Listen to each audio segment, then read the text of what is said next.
So unlike polymers and viruses that have and lipid nanoparticles that have been around for decades in development and R&D and have faced major roadblocks in gene therapies, gene editing, well, I should say not gene editing yet because CRISPR is so new, but with gene knockdown, gene expression, synthetic nucleic acids or structured nucleic acids and DNA nanotechnology is relatively new.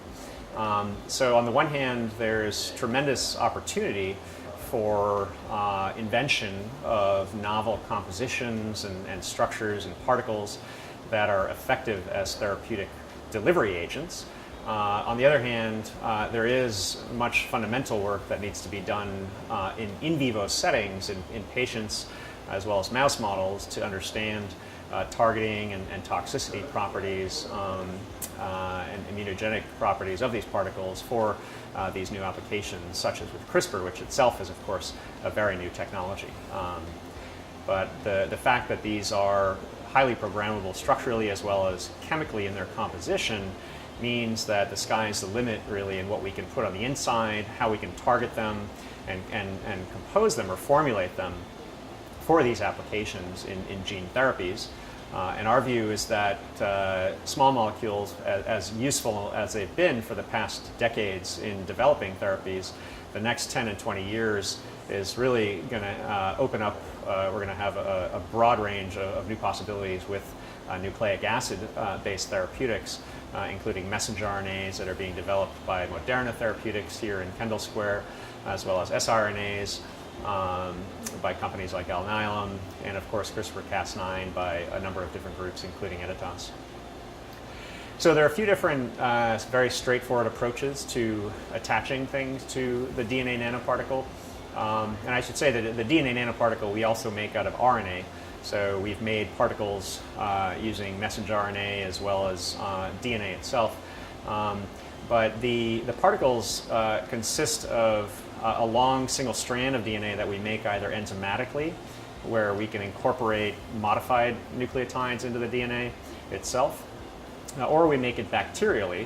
But in either case, this long single strand of DNA hybridizes together with short synthetic DNA oligos that we synthesize here in-house or using companies like IDT and TriLink.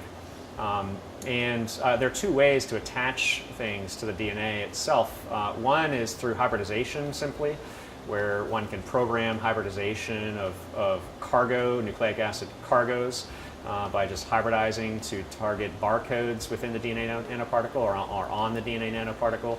And then we can also use direct conjugation approaches, things that are like click chemistries and SMCC and NHS chemistries that are standard chemistries that allow linkers to be attached and pretty much any chemical moiety or molecule to be conjugated. So messenger RNAs are a very high value therapeutic molecule that, again, Moderna has been exploring for the past decade or so here locally in Kendall Square. They offer us the ability to transiently deliver or express a therapeutic protein of interest in principle in any cell in the human body. And they're attractive because the fact that one delivers the messenger RNA, which is then translated, means that we're not modifying the genome itself, as is done with CRISPR, for example, but rather it's a transient therapy that might persist for months, depending on the stability of the messenger RNA and the target cell type.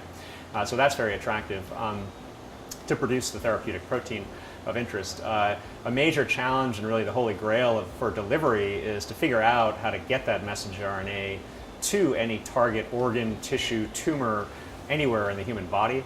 That's a problem that remains unsolved. That problem has not been successfully accomplished or solved using lipid nanoparticles or viral particles or polymers or other targeting agents. And so we have been developing this platform technology of DNA nanotechnology and DNA nanoparticles as an alternative viral-like nanoparticle that we believe has tremendous potential to possibly deliver these agents like messenger RNAs to these target sites within the body. Messenger RNA in general is not stable in its native state, but there are many ways to modify messenger RNA so that it's still active, but also so that it's stable against nucleases. And the same is true for DNA, although a lot more work has gone into stabilizing RNA for this purpose.